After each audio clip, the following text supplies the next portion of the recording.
আজকে আমাদের বিন্যাস আর সমবায় পারমুটেশন অ্যান্ড কম্বিনেশন এই দুটো বিষয়ের মধ্যে এই পারমুটেশনটা নিয়ে আমরা আলোচনা করব।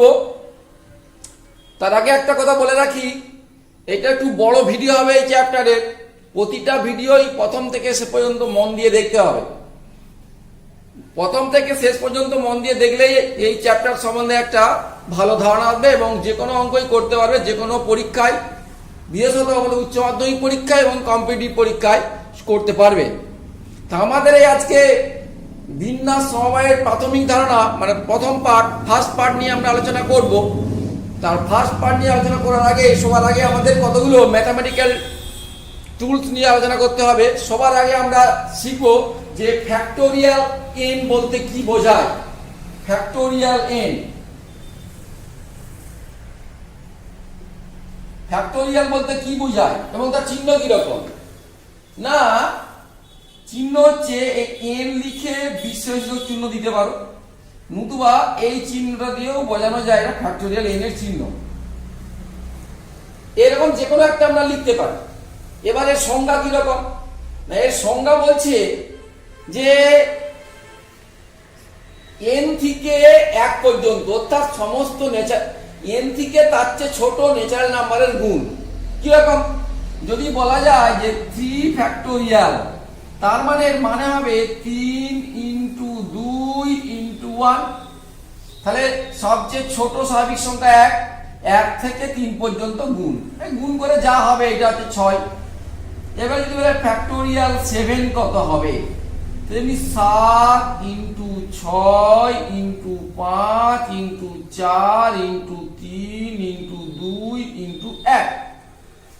তার মানে কেউ যদি বলে ফ্যাক্টোরিয়াল 100 কত হবে, তাহলে কত হবে 100 ইন্টু 99 ডট ডট পর্যন্ত আমরা সবগুলোই গুণ হবে, আমরা 1 পর্যন্ত গুণ করব, জাস্ট 1 পর্যন্ত, তারপরে নয় কিন্তু। এখন দেখো এই এন এর মানটা কি হতে পারে, বলছে এন কি হতে পারে না, এন হতে পারে 0, 1, 2, 3 এরকম যে কোনো ন্যাচারাল নাম্বার আর ইনক্লুডিং 0 হোল নাম্বার। তাহলে এন হচ্ছে belongs to whole number, whole number. তার মানে কোনগুলো 0, 1, 2, 3। তাহলে কেউ যদি বলে যে 4 ফ্যাক্টোরিয়াল, এই চিহ্ন দিলাম, তার মানে 4 গুণিত 3 গুণিত 2 গুণিত 1। এবারে দেখো হোল নাম্বার, কেউ যদি বলে ফ্যাক্টোরিয়াল তাহলে ভগ্নাংশ হতে পারে না। ফ্যাক্টোরিয়াল তোমরা জেনে রাখো যে ভগ্নাংশ হতে পারে না। যদি বলে যে ফ্যাক্টোরিয়াল 3 এর 2 কত হবে, না এটা অসংজ্ঞাত। কারণ আমরা বলেই দিচ্ছি যে এন হচ্ছে হোল নাম্বার, 3 এর 2 একটা হোল নাম্বার নয়, সেই জন্য 3 এর 2 এর ফ্যাক্টোরিয়াল হবে না। সুতরাং এটা খুব খেয়াল রাখতে হবে। আর এখানে আরেকটা জিনিস তোমাদের জানতে হবে যে ফ্যাক্টোরিয়াল 0 কত। প্রমাণের এটা কিন্তু প্রমাণ নেই। ফ্যাক্টোরিয়াল 0 এর সংজ্ঞা হচ্ছে ফ্যাক্টোরিয়াল 0 ইজ ইকুয়াল টু 1। সংজ্ঞা মনে রাখতে হবে, এর কোনো প্রমাণ নেই। তাহলে ফ্যাক্টোরিয়াল 1 কত হবে না 1 হবে, 1 পর্যন্ত গুণ। তো তেমনি ফ্যাক্টোরিয়াল 2 কত হবে না 2 গুণিত 1। আর ফ্যাক্টোরিয়াল কখনো কিন্তু কখনো ভগ্নাংশ হতে পারে না। এবারে আমরা এই ফ্যাক্টোরিয়ালের আরেকটু ফর্মুলা আমরা শিখি। যেমন মনে করো যদি বলি যে 7 ফ্যাক্টোরিয়াল, তাহলে আমরা লিখতে পারি কত 7 গুণিত 6 গুণিত 5 গুণিত 4 গুণিত 3 গুণিত 2 গুণিত 1। এখানে দেখো এই পর্যন্তটাকে আমরা কি লিখতে পারি, 7 গুণিত এটাকে 6 ফ্যাক্টোরিয়াল। তার মানে আমাদের যদি বলি n ফ্যাক্টোরিয়াল মানে হচ্ছে n into n minus 1 into n minus 2 dot dot dot 3, 2, 1 পর্যন্ত। আবার এই পর্যন্তটাকে আমরা লিখতে পারি ফ্যাক্টোরিয়াল n মাইনাস 1 এই পর্যন্তটাকে, তাহলে is equal to n into factorial n minus 1 bracket দিয়ে বিশেষক চিহ্ন লিখলাম। বা এইটাকেও এইভাবেও লিখতে পারে যে n ইন্টু এরকম n মাইনাস 1 ফ্যাক্টোরিয়াল। তার মানে পুরোটার ফ্যাক্টোরিয়াল বোঝাতে গেলে আমাকে ব্র্যাকেট দিয়ে বিস্ময়সূচক চিহ্ন লিখতে হবে। এই গেল আমাদের ফ্যাক্টোরিয়াল এন এর সংজ্ঞা এবং প্রাথমিক ক্যালকুলেশন গুলো। তাহলে 1 নম্বর, ফ্যাক্টোরিয়াল এন মানে না যে পূর্ণ সংখ্যা ফ্যাক্টোরিয়াল করব সেখান থেকে 1 পর্যন্ত গুণ। ফ্যাক্টোরিয়াল 0 মানে কত? 1। আর ভগ্নাংশের কখনো ফ্যাক্টোরিয়াল হয় না। আর factorial n is equal to n into factorial n minus 1। আবার এরকম লিখতে পারে যে যদি বলি ফ্যাক্টোরিয়াল n কত হবে, এটাকে লিখতে পারি n into factorial n minus 1। তোমরা আগেই শিখেছো, এখানে বলেছি। আবার এটাকে বলতে পারি n into n minus 1 into factorial n minus 2। আবার এটাকে বলতে পারি যে n into n minus 1 into n minus 2 into factorial n minus 3। আমার যেমন প্রয়োজন আমি অঙ্কের প্রয়োজনে তেমন লিখব। এই গেল আমাদের ফ্যাক্টোরিয়াল সম্বন্ধে প্রাথমিক ধারণা। এবারে আমরা আসব যে বিন্যাস আর সমবায় এর সংজ্ঞা, মানে বিন্যাস বলতে কি বোঝায় আর আমাদের সমবায় বলতে কি বোঝায়, কখন বিন্যাস হবে কখন সমবায় হবে সেই সম্বন্ধে আমরা একটুকু ধারণা দেওয়ার চেষ্টা করি। আমরা 3টে সংখ্যা নিয়েছি। সংখ্যা 3টে হলো a একটা, b একটা, c একটা। এবারে বলেছি আমি দুটি নিয়ে নির্বাচন করব, জাস্ট নির্বাচন করতে হবে, সিলেকশন করতে হবে। তার মানে দেখো আমি যদি নিই এখানে দুটো নিই, তাহলে দুটো জায়গা a নিতে পারি, b নিতে পারি। a b নেওয়া হয়ে গেল। এবারে আবার কি, কেউ a নিতে পারে, কেউ c নিতে পারে, আবার কেউ নিতে পারে b নিতে পারে আর c নিতে পারে। বাকি আর কিছু হবে কি, হয় a b, নাহলে a c, নাহলে b c। c এ তো আছে, তার মানে a b যে নির্বাচন করেছি, a আর b নিয়েছি, তাহলে a b নিয়েও যা b নিয়েও তা নির্বাচন করেছি তো। অর্থাৎ এই নির্বাচন করা এখানে হচ্ছে ক্রম নিরপেক্ষ। ক্রম নিরপেক্ষ।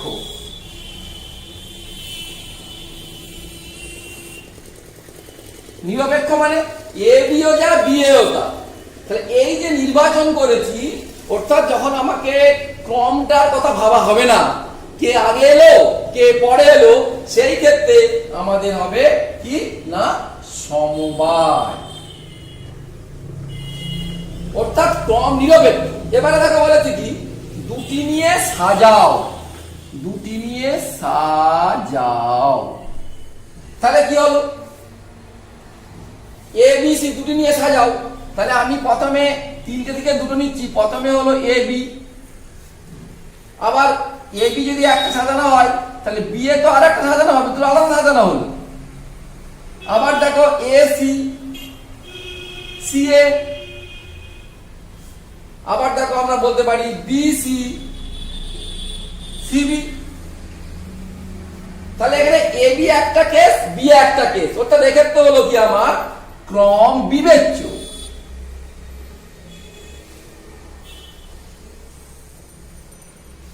তাহলে এই ক্ষেত্রে আমরা এটাকে বলবো কি বিন্যাস, বিন্যস্ত করা বা পারমুটেশন। আর এটা হলো কম্বিনেশন। এই প্রাথমিক ধারণাটা তোমাদের ক্লিয়ার করতে হবে আগে, যে আমাদের সমবায় কখন হবে আর বিন্যাস কখন হবে। মুখস্থ করার জন্য সমবায় হবে ক্রম নিরপেক্ষ, অর্থাৎ সেখানে নির্বাচন করা থাকবে। তোমাকে অঙ্ক পড়ে বুঝতে হবে যে এটা আমার ক্রম নিরপেক্ষ চেয়েছে না ক্রম বিবেচ্য চেয়েছে। আর পারমুটেশন ক্ষেত্রে আমাদের কি হবে না ক্রম বিবেচ্য, অর্থাৎ ক্রমটা হচ্ছে সেখানে এ বি একটা যদি হয় বি এ যদি সেরকম হবে ক্রম বিবেচ্য। এইরকম এগুলো আমাদের অঙ্কেতে অ্যাপ্লাই করতে হবে। আশা করি আমি এই বিন্যাস আর সমবায়ের ব্যাপারটা বুঝতে পেরেছি। আজকে আমাদের পড়ার বিষয় হচ্ছে কি না বিন্যাস আমরা আজকে পড়ব। কিন্তু বিন্যাস পড়তে গেলে বিন্যাস কখন করব, সবাই কখন করব, সেটা আমাদের আগে ভালো করে বুঝতে হবে। তা আমরা একটু আগে ফ্যাক্টোরিয়াল সম্বন্ধে আলোচনা করলাম। লাগবে আমাদের এগুলো, লাগবে ক্যালকুলেশনে লাগবে। আর এরপরে আমরা পরের ভিডিওতে সবাই নিয়ে আলোচনা করব। আমরা এখন আজকে বিন্যাস নিয়ে আলোচনা করছি। আমাদের যে আগের আলোচনা ছিল যে এ বি সি, এখান থেকে আমরা যে দুটো করে নিয়ে আমরা কতভাবে সমবায়টাকে করে নিই। তার মানে দেখো দুটো করে নিলে এ বি একটা, এসি একটা, আর হচ্ছে বিসি একটা, মোট তিনটে। কতগুলো হলো? তিনটে সমবায় সংখ্যা, এখানে সমবায়। আর বিন্যাস কত হবে না, বিন্যাস করতে গেলে এ বির ক্ষেত্রে কত? এ বি একটা, আবার তার সঙ্গে বি একটা, এসি একটা, সি একটা, বিসি একটা, সিবি একটা, মোট হচ্ছে কটা? 6টা। তাহলে আমরা কি এরকম করে ক্যালকুলেশন মানে ভাবতে থাকবো? এর জন্য আমরা কোনো ম্যাথমেটিক্যাল ক্যালকুলেশন, আমাদের সূত্র কিছু এস্টাবলিশ করতে হবে। দেখো আমরা এইভাবে যদি আমরা ভাবি যে একবারে আমরা এন দিয়ে না ভেবে মনে করো 5টা সংখ্যা নিলাম, যে মনে করো যে 1 2 3 4 না 5 আছে, A B C D E, 1 2 3 4 5টা সংখ্যা। বলছে এর 3টে করে নিয়ে তুমি কতভাবে তুমি বিন্যাস করতে পারবে, মানে বিন্যস্ত করতে পারবে।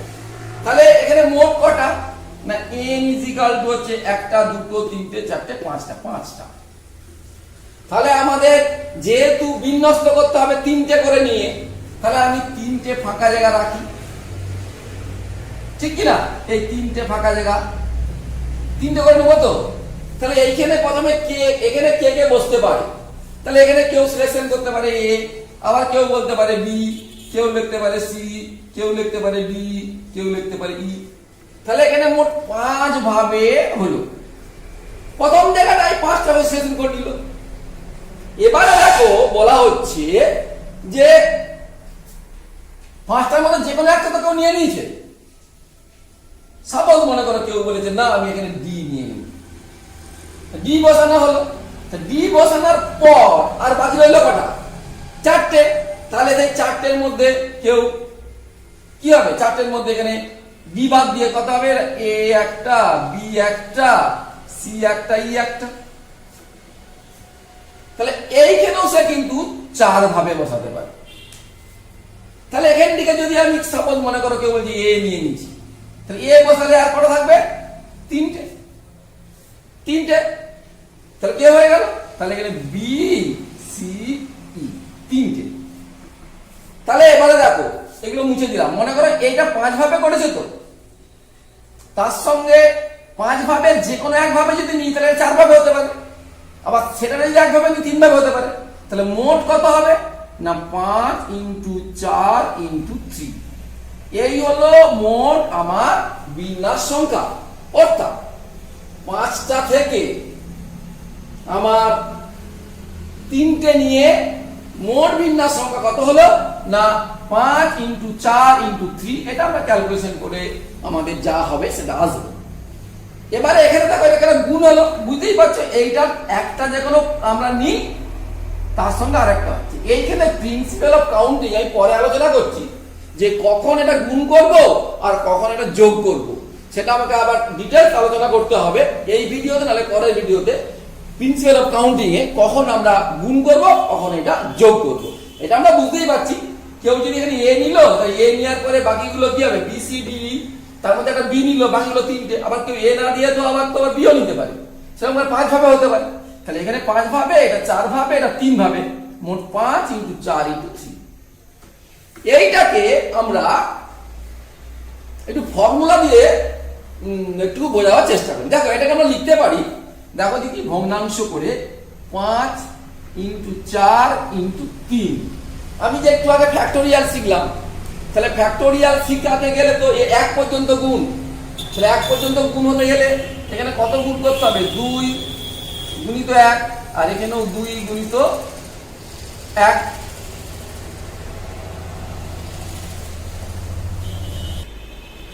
তাহলে এখানে সংখ্যাটা কত দাঁড়ালো? উপরটাকে লিখতে পারি ফ্যাক্টোরিয়াল 5, এই যে আমরা আগে করেছি, আর নিচেটা কত ফ্যাক্টোরিয়াল 2। কিন্তু এখানে 2 এর তো কোনো আমার অস্তিত্ব থাকেনি, আমার ছিল 5টা থেকে 3টে করে নিচ্ছি, এই যে 3টে করে নিচ্ছি।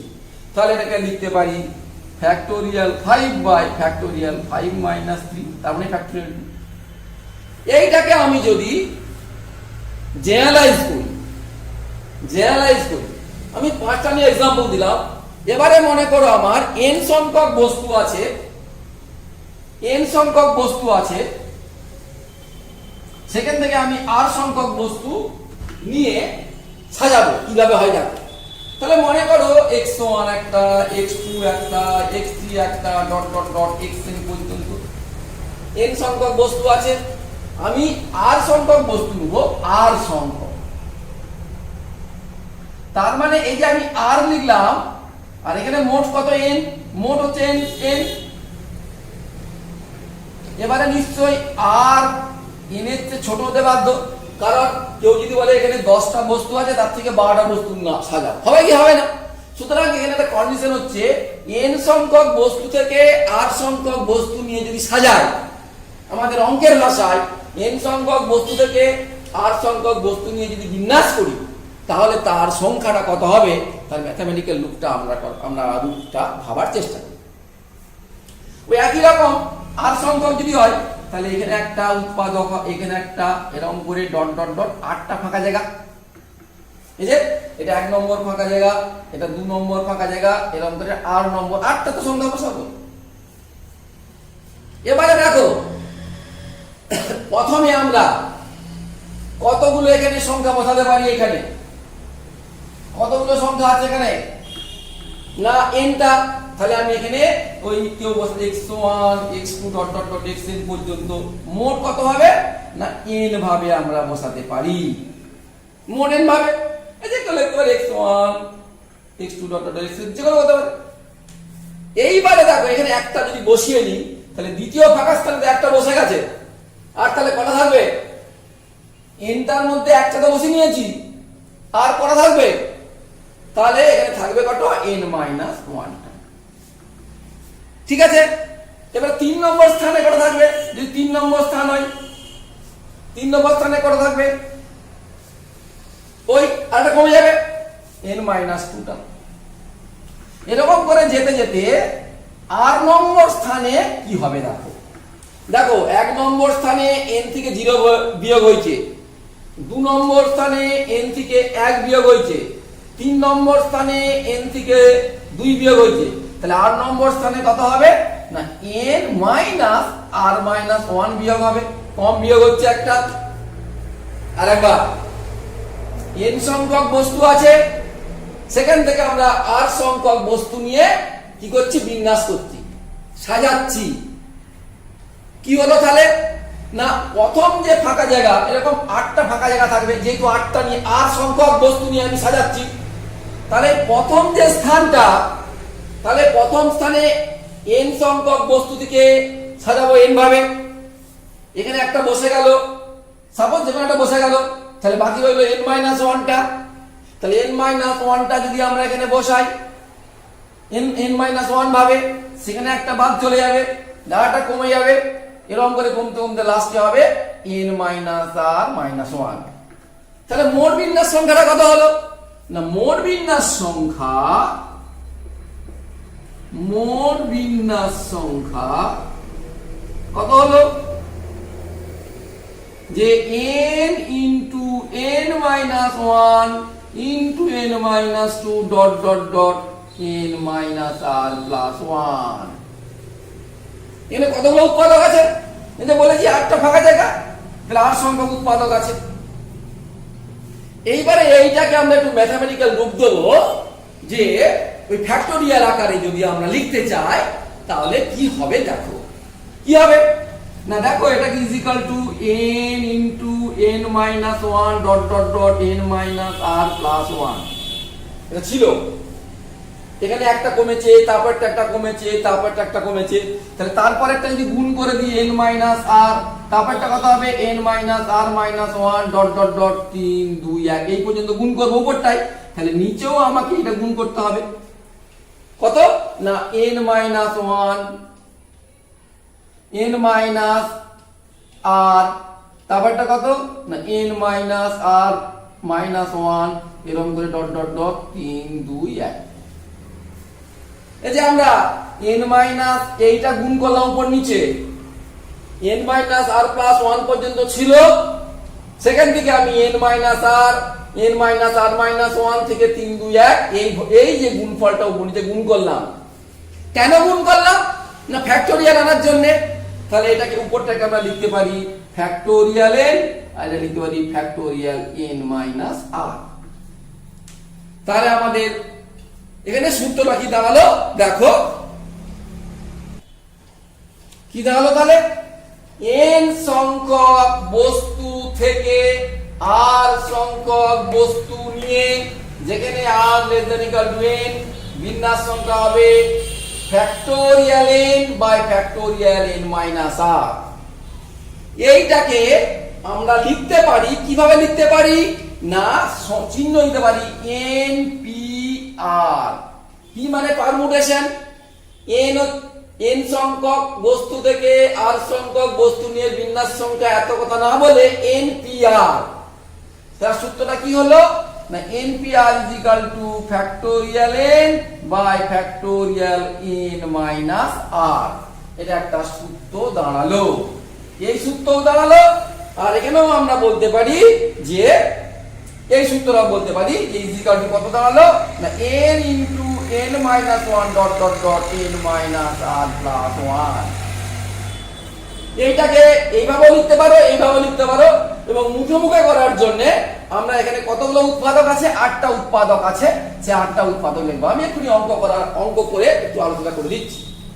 তার আগে এখানে দেখো আমি যখন করলাম এই বিন্যাসের অঙ্কটা যখন করলাম, প্রমাণটা যখন করলাম, এখানে বলা হয়েছিল যে x1 x2 x3 xn n সংখ্যক বস্তু আছে, তার থেকে r সংখ্যক বস্তু নিয়ে নিয়েছি, নিয়ে কতভাবে বিন্যাস করছি। কিন্তু এখানে একটা কথা আমার বলা হয়নি, বলা উচিত ছিল যে সংখ্যাগুলো রিপিট করা যাবে না। বোঝা গেল না কি বলছি, রিপিট করা যাবে না মানে কি বলতে চেয়েছি এটা বোঝা গেল না। দেখো এখানে আমি তো এখানে x1 x2 ডট ডট করে xn এই সংখ্যাগুলো নিয়েছি, নিয়ে যখন এখানে করছি তখন একটা বাদ দিয়ে দিচ্ছি, সাপোজ মনে করে x2 বাদ দিচ্ছি, তার মানে x1 তারপরে x3 dot dot dot xn পর্যন্ত একটা বাদ যাচ্ছি বলে xn মাইনাস 1। কিন্তু কেউ যদি বলে যে এরকম না, আমি আবার ফেরত দিয়ে দেবো, মানে এখানে আমি একটাকে বসিয়ে নিলাম, সবগুলোকে বসিয়ে নিলাম, নিয়ে আবার ফেরত দিয়ে দিলাম, পুনরায় আমি নিয়ে চলে গেলাম, তাহলে আবার তখন কত হবে এখানে এখানে n ভাবে আমরা নির্বাচন করতে পারি। আবার যদি ফেরত দিয়ে দিই তাহলে কি হবে, এটাও তো n ভাবে নির্বাচন করবো, কারণ আমার তো আবার পুরোটাই ফিরে চলে এসছে, n সংখ্যকিত বস্তু চলে এসছে। আবার এখানে একটা এখানে এই স্থানে নির্বাচন করলাম, তাহলে আবার এখানে কতগুলো হবে, তাহলে এখানে n ভাবে হবে, আবার 8টা উৎপাদক n ভাবে হবে। অর্থাৎ যদি পুনঃস্থাপিত করি, অর্থাৎ যদি আমি আবার ফেরত দিয়ে দিই, n সংখ্যক বস্তু থেকে r সংখ্যক বস্তু নেব ঠিকই, কিন্তু প্রতিবার নেওয়ার পরে আবার ফেরত দিয়ে দেবো, দিয়ে আবার সেকেন্ড থেকে আবার নেব, একে বলা হয় যে পুনরায় ফেরত দিয়া, পুনঃস্থাপিত করা। সেক্ষেত্রে দেখো সে উত্তরটা হবে কত না n গুণিত n ইন্টু n কতগুলো না 8টি পদ, তাহলে হবে n to the power r হলো।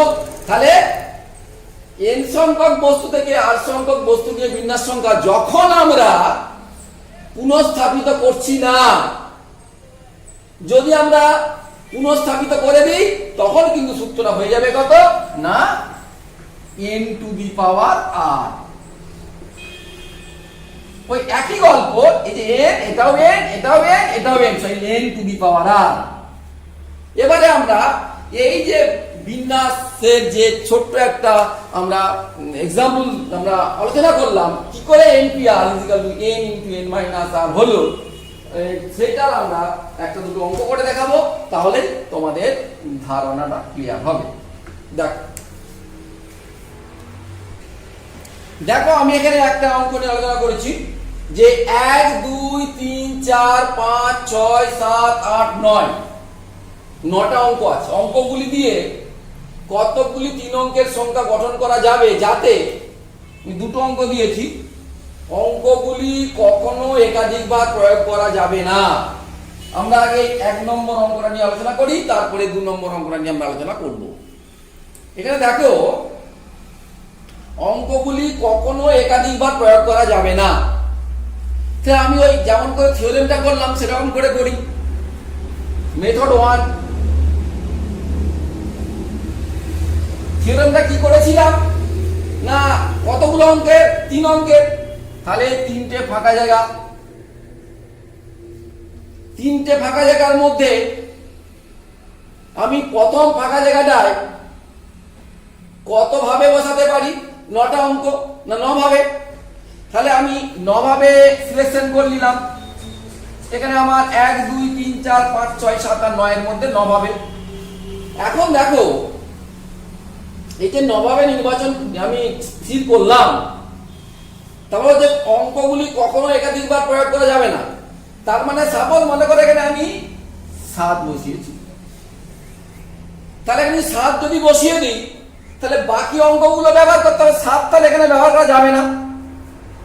তাহলে 7 যদি ব্যবহার করা না যায়, তাহলে আমার কটা অঙ্ক রইল? 7টা বাদ দিয়ে দিলে 8টা।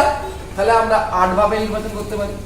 একইভাবে দুটো অঙ্ক বসে গেছে 9টা থেকে, তাহলে আর রইল কটা? 7টা। প্রথমে 9টা অঙ্কের মধ্যে 9 ভাবে নির্বাচন করলাম, তারপরে 9টা অঙ্কের মধ্যে যে কোনো একটা অঙ্ক স্থির হয়ে যাবার পরে এই শতকের ঘরের অঙ্কে, দশকের ঘরের অঙ্কে কি হবে না, বাকি 8টার মধ্যে থেকে 8 ভাবে, আর এককের ঘরে বাকি 7টার মধ্যে 7 ভাবে। কেউ যদি বলে স্যার এদিক থেকে ভাববো, হ্যাঁ সেটাও হবে। প্রথমে এটা 9 ভাবে, তারপরে এটা 8 ভাবে, এটা 7 ভাবে। এখন কোন দিক থেকে ভাববো, এদিক থেকে না এদিক থেকে, সেটা অন্য অঙ্ক নিয়ে আমরা আলোচনা করব পরবর্তী ক্ষেত্রে। যাই হোক, তাহলে মোট এখানে আমার বিন্যাস সংখ্যা কত হলো না 9 ইন্টু 8 ইন্টু 7, মানে গুণ করে তোমরা দেখে নেবে কত হবে। তাহলে উত্তরটা কি হলো? 1 2 3 4 5 6 7 8 9 অঙ্কগুলি দিয়ে একাধিকবার প্রয়োগ করা যাবে না। এইরকম 3 অঙ্কের সংখ্যা হবে, গুণ করে দিতে হবে 9 ইন্টু 8 ইন্টু 7। তাহলে এই উত্তরটা হলো 9 ইন্টু 8 ইন্টু 7। আমরা এইভাবে মেথড 1 এ পেলাম। এবারে মেথড 2 এর কথা ভাবি।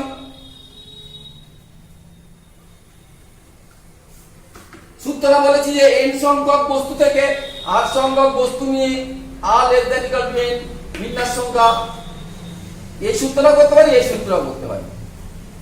সবার আগে আমি এই সূত্রটা করে দেখাই। n এর মান কত? এখানে 9টা বস্তু আছে, তাই 9টা বস্তুকে কটা নিচ্ছি আমি? 3টে। তাহলে আমার মেথড 2 তে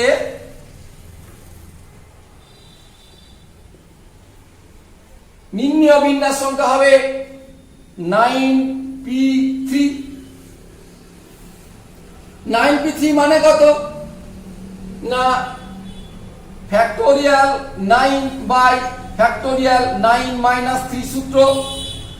আমি এই সূত্র একটু আগে প্রমাণ করেছি। এর মান কত হবে না ফ্যাক্টোরিয়াল 9 কে লিখতে পারি, আচ্ছা আগে নিচেটা লিখি, ফ্যাক্টোরিয়াল 6, 9 থেকে 3 বিয়োগ দিলে 6 হয়, ফ্যাক্টোরিয়াল 6, আর এটা 9 ইনটু ফ্যাক্টোরিয়াল 8, আবার 8 ইনটু 7 ইনটু ফ্যাক্টোরিয়াল 6, ফ্যাক্টোরিয়াল 6 কেটে গেল, সমান 9 ইনটু 8 ইনটু 7। তার মানে মেথড 2 এর ভাবে একই তো ব্যাপার, ক্যালকুলেশন একটু অন্যরকম ভাবা হচ্ছে। তাহলে 9 ইনটু 8 ইনটু 7 ক্যালকুলেটরে গুণ করে নিতে পারো। তাহলে মেথড 2 তে জাস্ট সূত্রে ফর্মুলা ফেলে npr is equal to this 9 into 8 into 7। তাহলে এক্ষেত্রে আমাদের উত্তরটা একই বেরোলো। আমি এটা আগের মেথডটা বললাম ডাইরেক্ট যেভাবে আমি সূত্রটা প্রমাণ করেছি, আর মেথড 2 তে বললাম জাস্ট সূত্র পুট করে করেছি। অর্থাৎ উত্তরটা সব সময় একই আসবে, শুধু লেখাগুলো একটু আলাদা হবে, যে কোনটায় লেখাটা বড় হবে কোনটায় লেখাটা ছোট হবে। এটা উত্তর হলো 9 × 8 × 7। এবারে মেথড 3 কিছুই নয়, দেখো n সংখ্যক বস্তু থেকে r সংখ্যক বস্তু নিয়ে বিন্যাস সংখ্যা কত না n × n - 1 n - r + 1। আমরা এটা মুখস্থ করে এইভাবে যত r থাকবে তটা উৎপাদক হবে।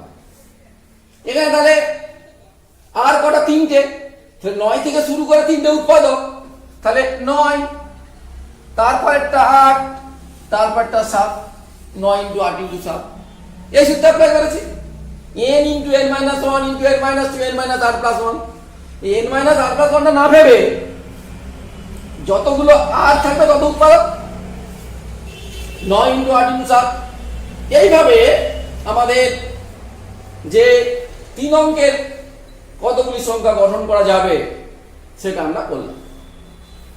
এবারে দেখো দ্বিতীয় অঙ্কটার ক্ষেত্রে, এবারে আমরা প্রথমের ক্যালকুলেটরটা মুছে দিচ্ছি। এবারে দেখো আমাদের দ্বিতীয় অঙ্কের ক্ষেত্রে কি ব্যাপারটা বলছি। দেখো অঙ্কগুলিকে একাধিকবার প্রয়োগ করা যাবে। অ্যাকচুয়ালি এটাই 3 অঙ্কের সংখ্যা পাওয়া যাবে। তাহলে আমাদের প্রথমে সূত্র পুট করি, n to the power r, n to the power r ওই একই রকম ভাবে n এর মান কত? 9, r মানে কত? 3। আবার অনেক সময় গন্ডগোল হয়ে যায় কোনটা n আর কোনটা r। এখানে আমরা n আর n যে ছোট হবে আর যে বড় হবে এরকম বলতে পারবো। কতবার রিপিট হবে না, কতবার রিপিট হবে সেটা মাথায় থাকবে। মনে করো একটু বোঝানোর জন্য, আচ্ছা এটা উত্তরটা হয়ে যাক। তাহলে কত হবে?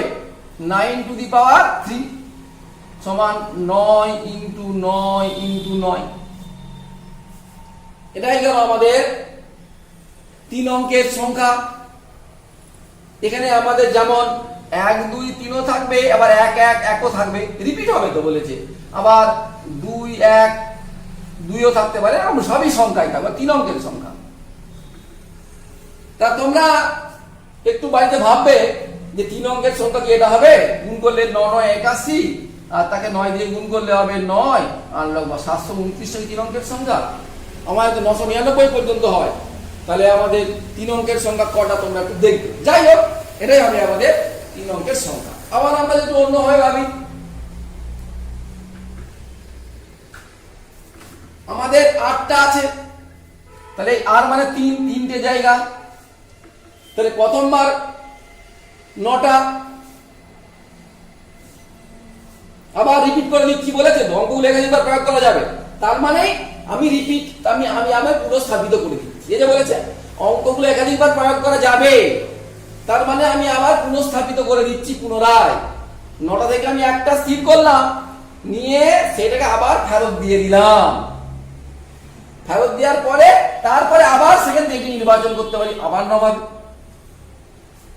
আবার ফেরত দিয়ে দিলাম, সেখান থেকে আমরা আবার নির্বাচন করতে পারি, আবার 9 ভাবে। তাহলে উত্তরটা কত হবে? ওই 9 × 9 × 9 সমান 9 টু দি পাওয়ার 3। এইভাবে আমরা বিন্যাসের যে প্রাথমিক অঙ্কগুলো সেগুলো আমরা করতে পারবো। এটা বিশেষ ক্ষেত্র নিয়ে আমরা কয়েকটা আলোচনা করি। কি বলেছে দেখো, যদি বলে n সংখ্যক বস্তু থেকে n সংখ্যক বস্তু নিয়েই আমার বিন্যাস সংখ্যা কত হবে, অর্থাৎ সেক্ষেত্রে n p n। আমি ম্যাথমেটিক্স থেকেই যাই, তাহলে সূত্র হচ্ছে factorial n by factorial n minus n। n আর এর মান তো n, তাহলে ফ্যাক্টোরিয়াল n বাই ফ্যাক্টোরিয়াল 0। আমি একটু আগেই বলেছি যে ফ্যাক্টোরিয়াল 0 এর সংখ্যা 1 is equal to factorial n by 1 is equal to factorial n। একটা অঙ্ক এরকম যদি বলে যে 1 2 3, এই 3টে অঙ্ক দিয়ে কতগুলি 3 অঙ্কের সংখ্যা গঠন করা যাবে।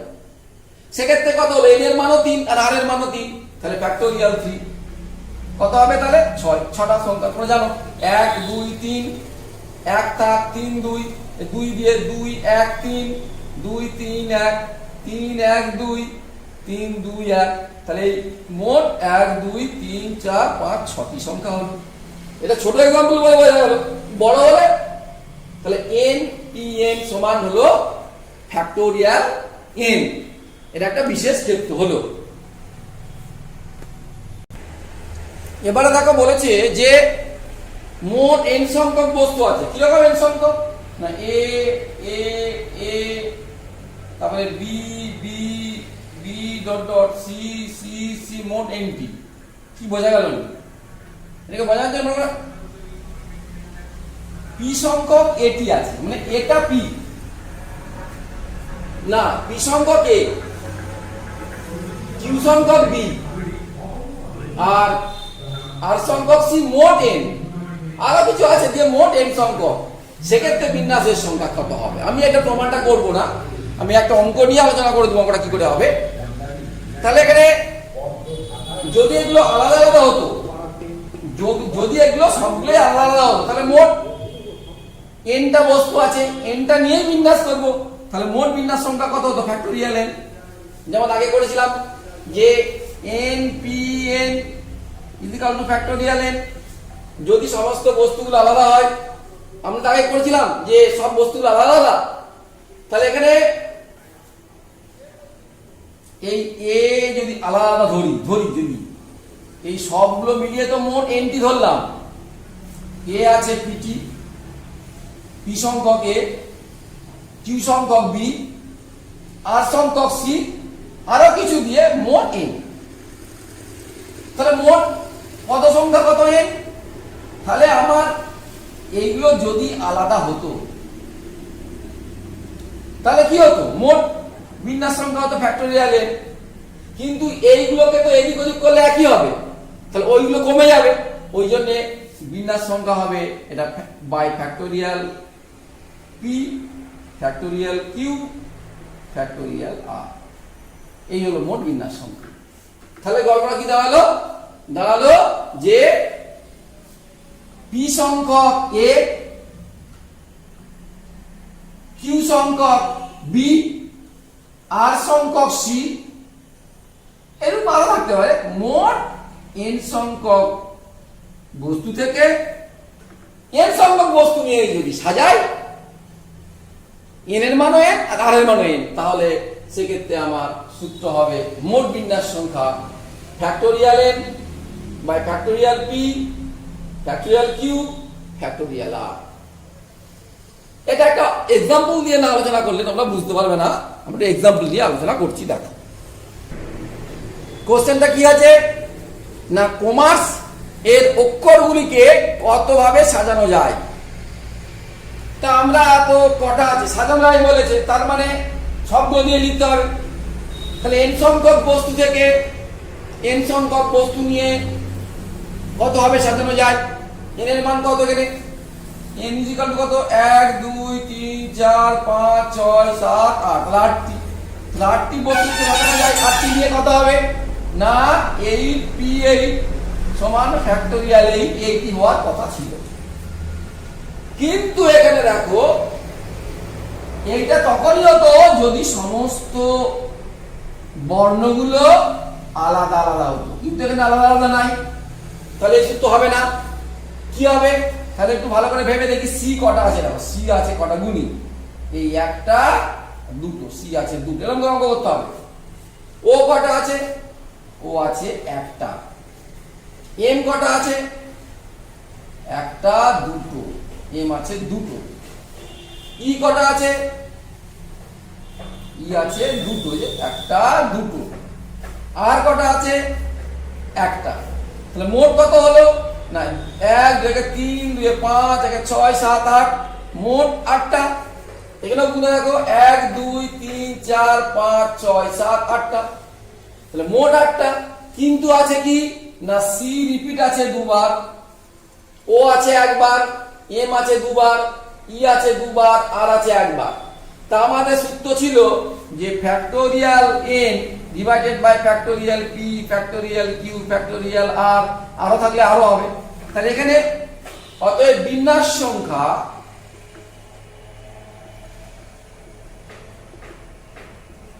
সংখ্যা কত হবে আমাদের? না, বিন্যাস সংখ্যা কত হবে দেখো, যে মোট কত 8, তাহলে ফ্যাক্টোরিয়াল 8 ডিভাইডেড বাই কত ফ্যাক্টোরিয়াল p, এখানে 2 আছে তাহলে ফ্যাক্টোরিয়াল 2। এই যে বলেছিলাম সেখানে p সংখ্যক a, এখানে 2 সংখ্যক c ফ্যাক্টোরিয়াল 2। একটা লেখার দরকার নাই, লিখলেও ফ্যাক্টোরিয়াল 1 সমান তো 1ই হবে। এবারে m কটা দুটো, তাহলে বাই ফ্যাক্টোরিয়াল 2। e কত আছে ফ্যাক্টোরিয়াল 2, তাহলে এইটা হবে উত্তর। আমাদের আগের উত্তর ছিল ফ্যাক্টোরিয়াল 8, এটা হবে না কেন না এই সংখ্যা কিছু কিছু রিপিট আছে, কতগুলো বড় রিপিট আছে বলে ভাগ হয়ে যাবে। এবারে ক্যালকুলেশন করে নেবে এটা, তাহলে 8 into 7 into 6 into 4 into 3 into factorial 2, একটা ফ্যাক্টোরিয়াল 2 কেটে গেল, আর এটা 2 ইনটু 2, এটা কেটে গেল, 2 দিয়ে 4 কেটে গেল, গুণ করে নেবে 8 ইনটু 7 ইনটু 6 ইনটু, এই গুণটা করবে, তাহলে বোঝা গেল। তাহলে যদি আমাদের বস্তুগুলো কিছু রিপিট হয়ে যায়, যদি তখন আমাদের এই যে এই বিন্যাস সংখ্যাটা এই factorial n by factorial p by factorial p into factorial q into factorial r, যদি আরো থাকে তাহলে আরো লিখতে হবে। এইভাবে আমাদের যদি কোনো অঙ্ক কিছু রিপিট হয়ে যায় যেগুলো আমরা বিন্যাস করবো, সেক্ষেত্রে এই সূত্রটা হবে। বলছে যদি m সংখ্যক বিশেষ বস্তু কখনোই না থাকে, তবে n সংখ্যক বিশেষ বস্তু থেকে r সংখ্যক বস্তু নিয়ে বিন্যাস সংখ্যা হবে n মাইনাস m pr, যেখানে n minus m greater than equal to r। কি বললো? মনে করো যে এই x1 x2 dot dot dot xn n সংখ্যক বস্তু আছে, তার থেকে r সংখ্যক নিয়ে আমরা বিন্যাস করব। এখানে মনে করো কতগুলো সংখ্যাকে আমি লাল করে দিয়ে লিখছি। সাপোজ বলছে যে মনে করো x8 আর x9, আমি সাপোজ বললাম এই দুটি সংখ্যা কখনোই থাকবে না, দিয়ে কতগুলো বিন্যাস সংখ্যা। আর এখানে আমি আবার লিখে দিচ্ছি দেখো n minus m greater than equal to r। কেন? আমার যদি n মাইনাস m r এর চেয়ে বড় না হয়, তাহলে তো উপরটা তো আমার যতগুলো থাকবে তার তো কম নিয়ে বিন্যাস কখনোই হবে না। ওটা আমি একটা এক্সাম্পল দিয়ে বোঝাচ্ছি, আমরা এটা বোঝাই। দেখো তাহলে লাল কালি যদি না থাকে তাহলে লাল কালিগুলোকে বাদ দিয়ে দাও, কটা দুটো, মোট ছিল কটা nটা, তাহলে এগুলোকে বাদ দিয়ে দিলু, তাহলে কতগুলো বড় সংখ্যা হলো না n মাইনাস 2টা, তার থেকে কতগুলো নেবো না r সংখ্যক না n মাইনাস 2 pr, মানে যারা থাকবে না তাদেরকে আমি বার করে দিলাম, তাহলে n মাইনাস 2 pr হয়ে গেল। যারা যাদিকে আমি নেবো না তাহলে আমার তো রাখারই দরকার নেই, এগুলো বাদ। তাহলে মোট সংখ্যা কত n মাইনাস 2 থেকে r সংখ্যক নিয়ে বিন্যাস সংখ্যা। আর যদি n মাইনাস 2টা r এর চেয়ে বড় না হয়, তাহলে তার থেকে আমি r সংখ্যক নেবো কি করে? সেই জন্য এখানে বলে দিয়েছি n minus m greater than equal to r। একটা অঙ্ক নিলে আমাদের বোঝার সুবিধা হবে যে এইটা, যে n সংখ্যক বিশেষ বস্তু থেকে r সংখ্যক বস্তু নিয়ে বিন্যাস করবো, যে n সংখ্যক বস্তু কখনোই থাকবে না। একটা অঙ্ক নিয়ে আলোচনা করি।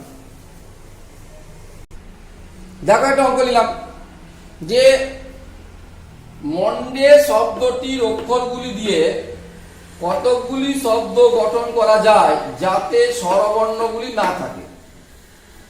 তাহলে আমরা লিখি মন্ডে শব্দটি, আর একবার m, তারপরে লিখছি কত ও, তারপরে n d a আর মন্ডে লিখেছি। স্বরবর্ণ কটা না এ ই আই ও ইউ, তাহলে ও আর এ, তাহলে ওগুলো না থাকে, তাহলে ওগুলো না থাকে মানে এগুলো বাদ, এটা বাদ এটা বাদ, তাহলে কটা রইল না একটা, দুটো, তিনটে, চারটে।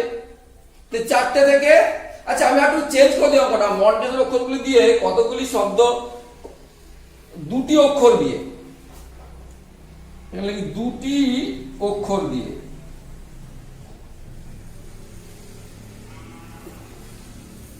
দুটি অক্ষর দিয়ে কতগুলি শব্দ গঠন করা যাবে। তাহলে দেখো আমাদের মোট করা ছিল একটা, দুটো, তিনটে, চারটে, পাঁচটা, ছটা।